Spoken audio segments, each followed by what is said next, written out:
Que a paz de nosso Senhor e Salvador Jesus Cristo esteja com todos vós. Aqui quem vos fala é o irmão Jorge e desta vez venho trazer para vocês um novo tema: a espiritualidade na vida do cristão. O Evangelho escrito por João, no capítulo 4, versículos 23 e 24, o Senhor Jesus Cristo diz assim: Mas vem a hora, e já chegou, quando os verdadeiros adoradores adorarão o Pai em espírito e em verdade, porque são estes que o Pai procura para seus adoradores. Deus é espírito, e importa que os seus adoradores o adorem em espírito e em verdade. E a carta aos Gálatas, no capítulo 5, versículo 16, o apóstolo Paulo diz: Digo, porém, andai em espírito, e jamais satisfareis as concupiscências da carne. Quando o Senhor Jesus Cristo diz que o Pai procura os que o adorem em espírito e em verdade, em espírito é quando a minha adoração a Deus é fruto da vontade da minha alma. E em verdade é quando eu pratico esta vontade. Contrário disso é quando uma pessoa está adorando a Deus fisicamente, com a sua voz, com o seu corpo, mas a sua alma deseja estar em outro ambiente totalmente diferente daquele. Isto é adorar com o seu exterior, não em espírito. Também quando a alma sentiu a vontade de adorar a Deus, mas não deu vida a esta vontade, então não é em verdade. Para ser completo, tem que ser segundo a vontade da alma e tem que ser praticada, tem que dar vida a esta adoração. Outro exemplo é quando a pessoa está num culto, ou está na igreja, e ela está ali só porque ela está querendo a resolução de algum problema, e ela está adorando a Deus, mas o propósito dela não é adorar a Deus. O propósito dela é a resolução do seu problema. Então ela não está ali em espírito, ela está ali somente com o seu exterior, mas o interior está longe dali. Na carta aos Gálatas, quando diz andai em espírito, é o mesmo que dizer não somente estejam em espírito, mas vivam constantemente em espírito, permaneçam em espírito. Ser espiritual é ser superior ao corpo material, à sua mente e coração e às suas fraquezas, vontades, desejos, emoções e pensamentos. Significa transcender, elevar-se a tudo isso. É ser superior ao normal humano. É como que não ter nenhuma dessas comuns características. Quem explicou isso muito melhor foi o apóstolo Paulo na primeira carta aos Coríntios, no capítulo 7, versículos 30 e 31, quando ele diz: E os que choram como se não chorassem, e os que folgam como se não folgassem, e os que compram como se não possuíssem, e os que usam deste mundo como se dele não usassem. Ou seja, você está longe do normal. Você está fora do normal. Porque qual é o normal? É os que choram se entristecerem. Mas ele disse os que choram como se não chorassem. Qual é o normal? Os que compram se alegrassem. Mas ele disse é como se não possuísseis. E os que usam deste mundo como se dele não usassem. Ou seja, os que usam deste mundo sentem prazer, satisfação com este mundo. Esse é o normal. Mas o fora do normal é você desfrutar das coisas deste mundo por melhores que elas sejam e não se prender a elas. Isso é agir fora do normal. Quando não se tem vida espiritual, fala-se do reino celeste que é lindo, que é maravilhoso, 1000 vezes melhor do que viver aqui, que lá não há pranto, nem tristeza, nem dor. Porém, desejam estar aqui o máximo de tempo possível. Isso é um contraditório, porque quando você fala do que você realmente sente, que o reino dos céus é esta maravilha toda, se você está em um lugar que é 1000 vezes inferior, onde há choro, onde há dor, onde há pranto, e você pensa, eu quero viver aqui o máximo possível. Assim, você contradiz todas as positivas afirmações feitas quanto ao reino dos céus. Porque, na verdade, deveriam ter pressa em ir para lá, ao invés de desejar retardar esse momento, atrasar esse momento. Por esse motivo é que o Senhor nos orienta a que nos alegremos quanto ao sair deste mundo. No Evangelho de João, capítulo 14, versículo 28, o Senhor Jesus Cristo disse assim: ouvistes o que eu vos disse, vou e venho para vós. Se me amasseis, certamente exultaríeis. Porque eu vos disse, vou para o Pai, porque o Pai é maior do que eu. Ele está dizendo o seguinte: se vocês realmente me amam, vocês iriam expressar uma grande alegria, um grande júbilo, por saber que eu vou para junto do Pai. E o que é que nós vimos na vida real? Crentes que falam de um reino celeste onde eles não têm pressa nenhuma para ir. Falam de um reino celeste que é 1000 vezes melhor do que aqui, mas querem viver aqui o máximo possível. O que é isso? Um sinal da falta de espiritualidade. Em Lucas, capítulo 17, versículo 33, o Senhor Jesus Cristo diz: qualquer que procurar salvar a sua vida, perdê-la-á. E qualquer que a perder, salvá-la-á. Cada pessoa, quando se converter, tem que entender que ser cristão é ser espiritual. Pois é a espiritualidade que nos põe em inimizade com a nossa própria carne e nos conecta com Deus, o Pai dos Espíritos, como diz em Hebreus 12:9, o qual busca quem o adore em espírito. Em Mateus, no capítulo 6, do versículo 25 ao versículo 34, o Senhor Jesus Cristo nos ensina que devemos nos desapegar das coisas aqui. Eu não vou ler o trecho todo, mas eu vou ler para vocês o versículo 25, vou pular para o versículo 31 até o versículo 34. Por isso vos digo, não andeis ansiosos pela vossa vida, quanto ao que haveis de comer ou beber, nem pelo vosso corpo quanto ao que haveis de vestir. Versículo 31 ao 34 diz: portanto, não vos inquieteis dizendo, que comeremos, que beberemos, ou com que nos vestiremos, porque os gentios, ou seja, os não cristãos, os pagãos, é que procuram todas estas coisas, pois o vosso Pai Celeste sabe que necessitais de todas elas. Buscai, pois, em primeiro lugar o seu reino e a sua justiça, e todas estas coisas vos serão acrescentadas. Portanto, não vos inquieteis com o dia de amanhã, pois o amanhã trará os seus cuidados. Basta ao dia o seu próprio mal. Ele está dizendo aqui, no final do versículo 34, quando ele diz, basta ao dia o seu próprio mal, porque a cada dia sempre vai ter um mal diferente ou igual, mas sempre vai ter um mal daquele dia. E os cuidados com a vida aqui é uma forma de criar ou de aumentar esse mal. O mal já existe por si só, não precisa da ajuda dos cristãos, do servo de Deus para isso. Isso aqui acrescenta um mal na vida do servo de Deus. Estas preocupações. Quando o Senhor chama de gentios, porque o que significa a palavra gentil?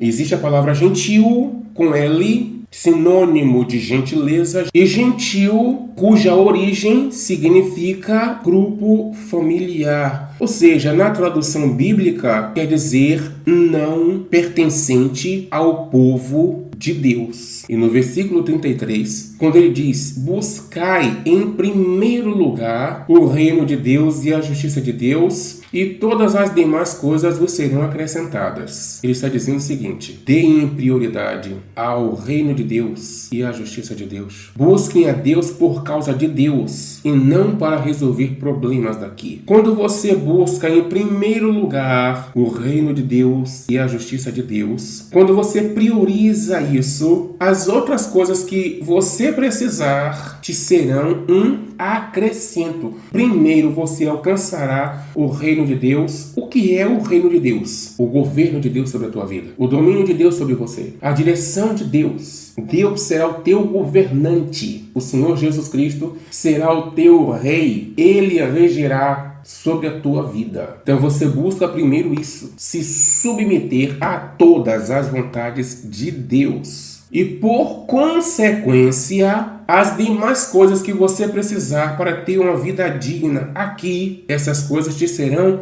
um acrescento. Mas o que é que nós vemos hoje? O foco está invertido. As pessoas estão sendo convidadas para se converterem com um foco nas coisas daqui. As coisas daqui, segundo os ensinamentos do Senhor Jesus Cristo, as coisas daqui têm que ser a consequência, não o alvo, não o foco. Eu estou com um problema, eu vou para a igreja para Deus resolver meu problema. Não é esse o foco. O foco é Deus. Buscar-me-eis e me achareis quando me buscardes de todo o vosso coração. Não de todo o vosso interesse, não por causa das vossas necessidades, não por causa dos vossos planos, não por causa dos vossos projetos, não por causa dos vossos anseios, mas de todo o coração. Não é à toa que o primeiro e o maior de todos os mandamentos é amar a Deus sobre todas as coisas, mais do que a si mesmo. Mais do que a tudo e mais do que a todos. Viver em espírito é transcender a tudo que vem do coração humano. É ser superior, é subjugar a tudo isso. Em 1 Coríntios, no capítulo 2, versículos 9 e 10, o apóstolo Paulo escreve assim: as coisas que olhos não viram e ouvidos não ouviram, nem penetraram no coração do homem, são as que Deus preparou para os que o amam. Porque Deus nos revelou pelo seu Espírito, pois o Espírito esquadrinha, estuda, analisa, julga todas as coisas, mesmo as profundezas de Deus. Ou seja, o ser espiritual, ele não foca nas coisas que os olhos veem, que os ouvidos ouvem, que o coração sente. Ele foca no que é espiritual. Coisas que olhos nunca viram, que ouvidos nunca ouviram. Coisas que o coração dele nunca sentiu. Essas são as que Deus preparou para os que o amam. E isso é através da vida espiritual, porque é revelada pelo seu Espírito Santo. Por esse motivo é que nos é ensinado a vivermos em espírito, pois dessa forma o cristão fica superior ao próprio coração, não guiado por ele, mas sim o dominando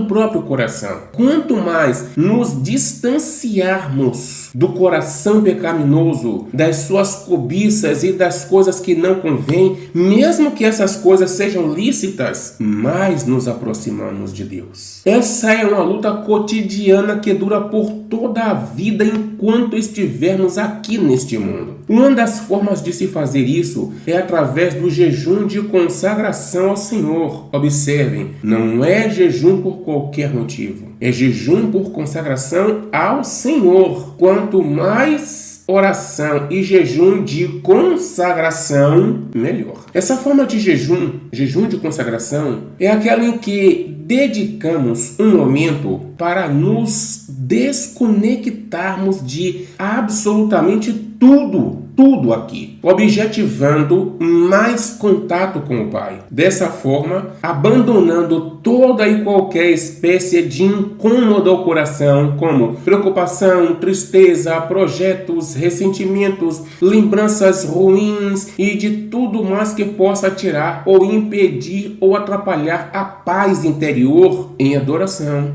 Eleva-se o pensamento somente a Deus, fortalecendo assim o ser espiritual. Quanto mais frequente for essa prática, também mais frequente será o nosso desligamento do mundo, de suas mazelas, e também será mais frequente a pureza do coração. Isso nos leva a uma vida cada vez mais espiritual e menos material. O jejum feito por causa de aflições, de preocupações, por causa de coisas próprias, ou seja, por causa das impurezas do coração, já é uma forma de fortalecer a própria carne. O jejum de consagração ao Senhor é aquele que você se desliga de todos os teus projetos. Não é você jejuar por causa dos teus projetos, não é você jejuar por causa das tuas aflições, por causa das tuas lutas, por causa das tuas tribulações, porque você quer uma determinada vitória. É você se desligar de tudo isso que preocupa o teu coração e pensar só em Deus. Senhor, tu mereces, tu és digno de toda adoração.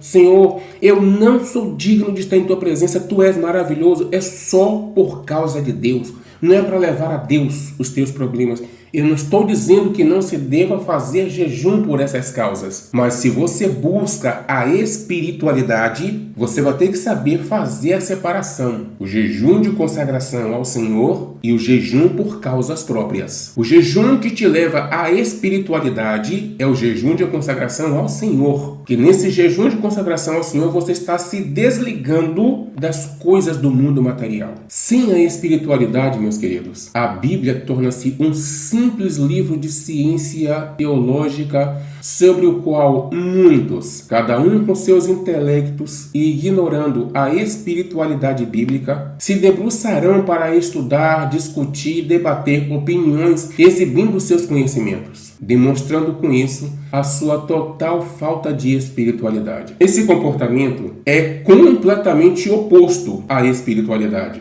É a exposição da carnal meninice existente em cada um, independentemente da idade física. É como o apóstolo Paulo falou na primeira carta aos Coríntios, no capítulo 3, versículo 1. Eu, irmãos, não vos pude falar como a espirituais, mas como a carnais, como a meninos em Cristo. Ou seja, é como eu falei em outros estudos. A Bíblia fala de meninos em dois sentidos: inocência e carnalidade. Nesse sentido que o apóstolo Paulo está falando aqui, ele está falando menino no sentido de carnalidade. O que é menino no sentido de carnalidade? Alguns exemplos. Quando um irmão quer mostrar para o outro que sabe mais que o outro, que sabe tanto quanto o outro. Disputa, comparação, é meninice, carnalidade. Fazer algo para mostrar para outro é carnalidade. Quando um irmão fica se medindo com o outro, é carnalidade. Quando o irmão tem ciúme, tem inveja, é carnalidade, é meninice. Quando um irmão acredita em tudo que falam para ele dizendo que está escrito, ele acredita, é carnalidade, é meninice, é carnalidade. Quantos crentes com tanta carnalidade, com tanta meninice, oram, jejuam, consagram, mas o coração está cheio de meninice. Nunca conseguem alcançar a espiritualidade por causa da meninice, porque não conseguem abandonar essa carnalidade de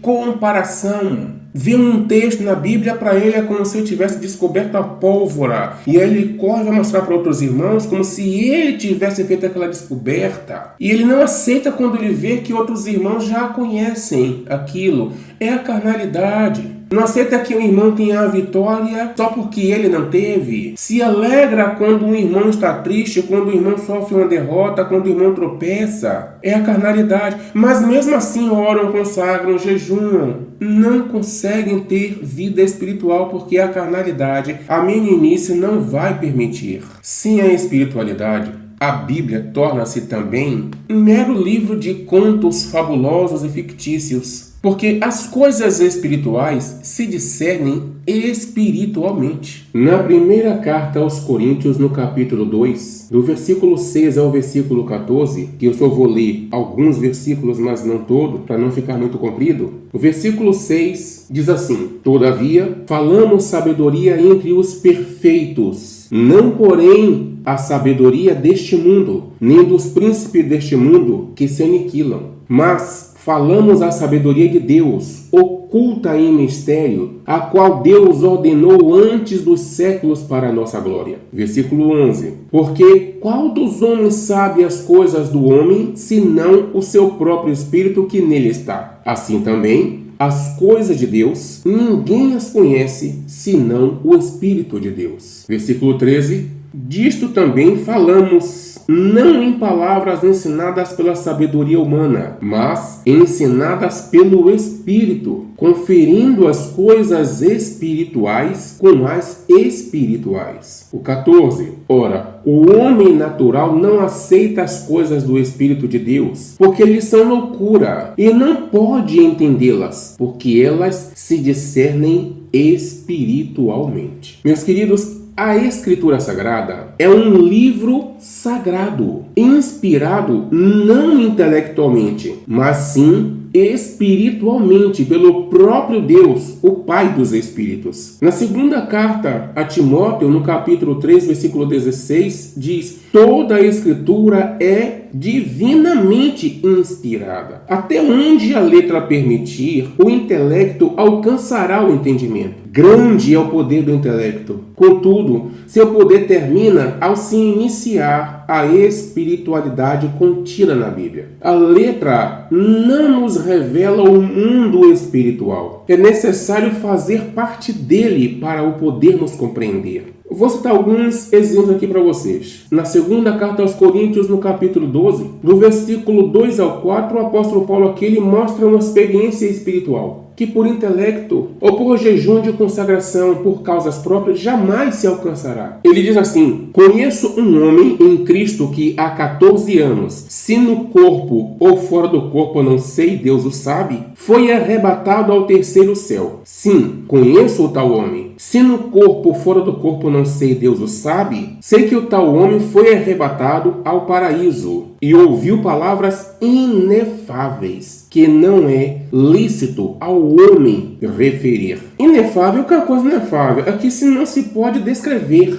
Ela é de tamanha grandeza que não tem palavras humanas que possam descrever. Um outro exemplo disso é o que o apóstolo João viu em Apocalipse. Vejam lá Apocalipse capítulo 10, versículo 4, diz assim: logo que falaram os trovões, eu ia escrever, mas ouvi uma voz do céu dizendo: guarda em segredo as coisas que os 7 trovões falaram, e não as escrevas. Esses são somente alguns exemplos de espiritualidade a qual não se adquire intelectualmente e nem por meio de jejum em prol de causas próprias, como vitórias, providência divina, socorro, solução, amparo, etc. Isso é jejuar em prol das coisas daqui, jejuar por causa de aflições daqui, as quais o Senhor Jesus Cristo mandou deixar de lado. É o mesmo que deixar de olhar para o Senhor e focar na tormenta. Mas o que diz a Escritura? Provérbios 4, versículo 25. Os teus olhos olhem reto e as tuas pálpebras diretamente diante de ti. É o mesmo que dizer: olhe somente para o Senhor, sem desviar o olhar para a direita, nem para a esquerda, nem para baixo, nem para trás. Não foque nas adversidades,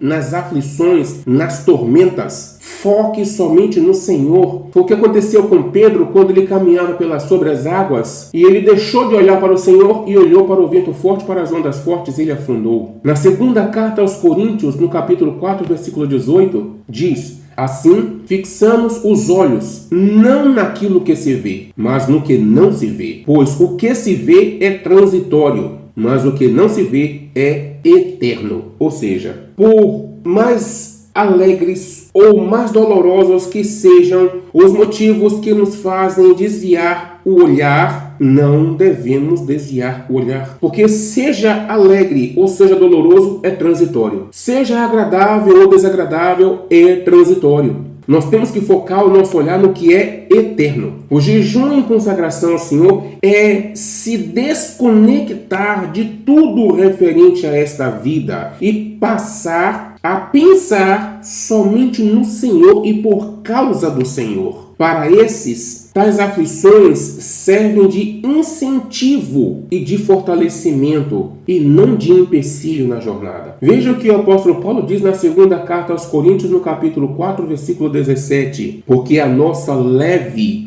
e momentânea tribulação produz para nós eterno peso de glória, acima de toda comparação. E na segunda carta aos Coríntios, no capítulo 12, versículos 9 e 10, ele diz: E disse-me, a minha graça te basta, porque o meu poder se aperfeiçoa na fraqueza. De boa vontade, pois, me gloriarei nas minhas fraquezas, para que em mim habite o poder de Cristo. Por isso sinto prazer nas fraquezas, nas injúrias, nas necessidades, nas perseguições, nas angústias por amor de Cristo. Porque quando estou fraco, então sou forte. E também, meus queridos, sem a espiritualidade, o crente não é queimado, ou seja, não é aceso pela glória de Deus. Essa glória é fogo, é luz. E ser queimado por Deus é ser transformado em tocha acesa, em glória, em luz. Para se ter uma pouca ideia do que é isso, observemos o sol. Ele é puro fogo, é queimado, ele arde, é fogo que ilumina toda a terra, mas ele mesmo não é consumido.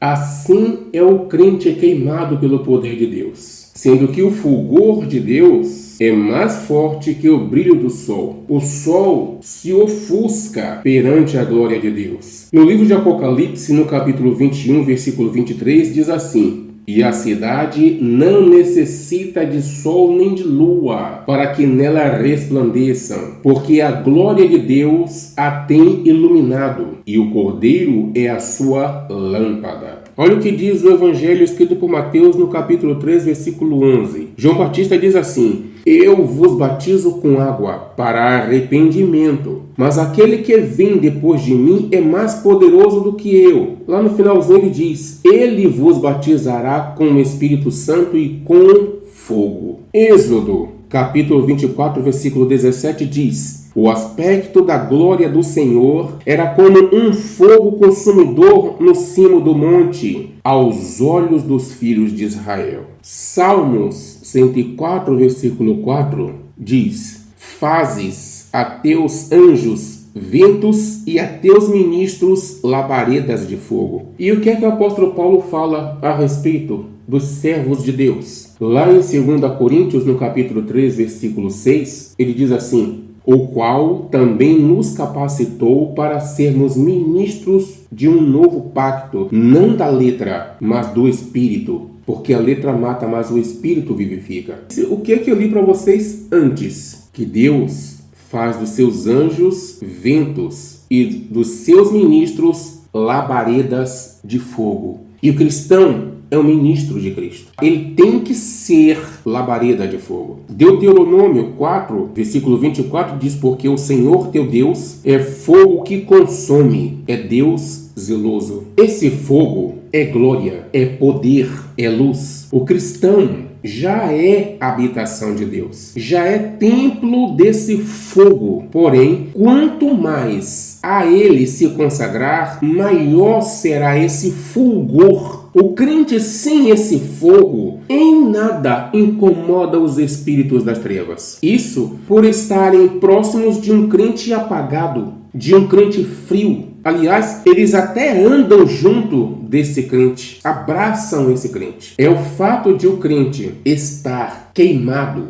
reluzente, aceso por Deus, que faz o maligno fugir para não cair perante tal poder e para não gritar de tamanha dor por causa de tão grande fulgor vindo desse crente. Porque o fogo de Deus que queima o crente espiritual, fazendo-o arder, reluzir, brilhar, é o mesmo que causa muita dor nos espíritos das trevas e ainda lhes tornando fracos, impotentes e imobilizados. Nós temos o costume de falar de queimar somente no sentido de destruir, mas queimar não é somente destruir, queimar também quer dizer acender. Nós temos o costume de falar na palavra arder como causar dor, mas arder também significa estar em chamas, brilhar, flamejar, resplandecer. Sem a vida espiritual, o crente não tem a capacidade de julgar todas as coisas. Isso por ainda ser menino, infantil, carnal nas coisas de Deus. Mas é a todo tempo julgado por todos. Como diz na primeira carta aos Coríntios, no capítulo 2, versículo 15, porém, o homem espiritual julga todas as coisas, mas ele mesmo não é julgado por ninguém. Observem, coisas, não pessoas, não intenções, não corações. Nós não devemos julgar as pessoas, nem as intenções, nem os corações, nem os pensamentos. Nós podemos julgar todas as coisas. Nós podemos julgar que determinada atitude é ruim. Nós não podemos dizer que a pessoa é ruim, que o coração é ruim, que a intenção é ruim. Isso cabe somente àquele que conhece os corações, a Deus. 1 Coríntios, capítulo 14, versículo 20, diz assim: Irmãos, não sejais meninos no juízo. Na malícia, sim, sede crianças. Quanto ao juízo, sede homens amadurecidos. Ou seja, não seja criança no julgamento, seja adulto. Um adulto, para fazer um julgamento, ele observa todas as situações, todas as condições, todos os feitos, tudo que há de envolvido. O que é infantil, não. Ele julga de acordo com os próprios olhos, de acordo com seu próprio coração, partidarista. E o partidarismo é reprovado por Deus. A parcialidade é reprovada por Deus, como está escrito: nada façais por parcialidade, nada façais por partidarismo. Deus não é partidarista. Ele diz: na malícia, sim, sede crianças. Que criança, no que sentido? No sentido de inocência. Já que não está falando de criança no sentido de carnalidade, está falando no sentido de inocência. Na malícia, sim, sede crianças, sede inocentes. Quanto ao juízo, sede homens amadurecidos, sede, verbo ser, no modo imperativo, sede, homens amadurecidos. Ninguém nunca viu na Bíblia uma só passagem, uma sequer, que fale de anjo criança ou de anjo infantil. Todos os anjos de Deus são amadurecidos. Sem a vida espiritual, o crente não consegue ter olhos bons, o que o tornaria todo luminoso. No Evangelho escrito por Mateus, no capítulo 6, versículos 22 e 23, o Senhor Jesus Cristo diz assim: a candeia do corpo são os olhos, ou seja, a luz do corpo, a direção do corpo é dada pelos olhos. De sorte que, se os teus olhos forem bons, todo o teu corpo será luz, ou seja, todo o teu corpo será bem guiado. Todo o teu corpo irá numa direção correta, se comportará bem. Se, porém, os teus olhos forem maus, todo o teu corpo será tenebroso, ou seja, todo o teu corpo estará andando em trevas, sem luz, sem norte, sem direção, sem saber para onde está indo, por que está indo, com quem está indo, o que está fazendo. Se, portanto, a luz que em ti há são trevas, quão grandes trevas serão. Se você vir alguma coisa com olhos maus, teu corpo se guiará por esse mal que os teus olhos estão vendo. Se você vir alguma coisa com bons olhos, o teu corpo se guiará por esses teus bons olhos. Teus olhos é que são a candeia do corpo. Sem isso, será impossível alcançar tamanha espiritualidade, impossibilitando assim tanto o viver em espírito quanto o viver conectado com Deus. É necessário ter bons olhos. Quando ele diz, na malícia sim sede meninos, é ter bons olhos. Quando ele diz, no juízo sede homens amadurecidos, é ter bons olhos. Judas não conseguiu se desligar das coisas daqui, por isso não estava limpo, porque não obedecia a palavra. O Senhor Jesus Cristo disse assim: vós já estáis limpos pela palavra que vos tenho falado, mas nem todos. Ele se referia a Judas, porque Judas não obedecia a palavra. Judas era ganancioso. Quanto mais obedecermos à palavra de Deus, aos ensinamentos do Senhor Jesus Cristo, mais limpos, mais espirituais e mais conectados com Deus estaremos. E quanto mais ligados ao Senhor de toda glória e de toda santidade, mais glória e mais santidade teremos. Mais acesos seremos, porque estaremos contagiados pelo fogo de Deus. Um fogo que não nos destrói, mas destrói o maligno. Na carta aos Efésios, no capítulo 4, versículo 24, diz: e vos revistais do novo homem, que segundo Deus é criado em verdadeira justiça e santidade. O novo homem, aquele que nasceu de Deus, nasceu desse fogo fogo consumidor, fogo abrasador, fogo zeloso. Em Hebreus, capítulo 12, versículo 14, diz: esforcem-se para serem santos. Sem santidade ninguém verá o Senhor. Quanto mais espirituais formos, mais estrutura teremos para obedecer. Consideremos que nós somos criaturas fracas, tal qual foi Judas. Mas não significa que temos que ter o mesmo caráter que ele. O que houve com ele serve de exemplo para considerarmos a nossa semelhante fraqueza. Pois se o imitarmos, deixando de obedecer a palavra, deixando de obedecer os ensinamentos do Senhor Jesus Cristo, assim como foi com ele, será também conosco. Pessoas crentes que oram, jejumam, louvam, pregam, curam, expulsam demônios, mas que, porém, não estão limpas e que, por consequência, não conseguem se manter em espírito. Crentes que têm simplesmente alguns momentos de espiritualidade. Que o Senhor tenha misericórdia de todos nós, porque não é fácil. O caminho é estreito e apertado. Poucos são os que conseguem atravessar esse caminho. O problema é que ele, além de ser estreito e apertado, ele é longo. Não dá para passar por ele com 2, 3 ou 10 passos. Você dá uns 10 passos largos e atravessa. Dura a vida inteira. Sede firmes e perseverantes e não se deixem atrair pelas coisas daqui, mas busquem a espiritualidade. Há muitas coisas que dizer, mas não consigo achar palavras para descrever. Como eu disse antes, só fazendo parte do mundo espiritual para entendê-lo. Peço a cada um de vocês, como sempre, não deem likes. Eu não quero ganhar 1 centavo pregando a palavra de Deus. Como está escrito, de graça recebeste, de graça dai. Mas vos peço que repassem para o máximo possível de contatos, para que o máximo possível de almas tenham conhecimento da verdade do Evangelho. Ativem o sininho para serem avisados a cada nova postagem nesse canal. Que Deus abençoe a todos e fiquem todos na santíssima e gloriosíssima paz de nosso Senhor e Salvador Jesus Cristo.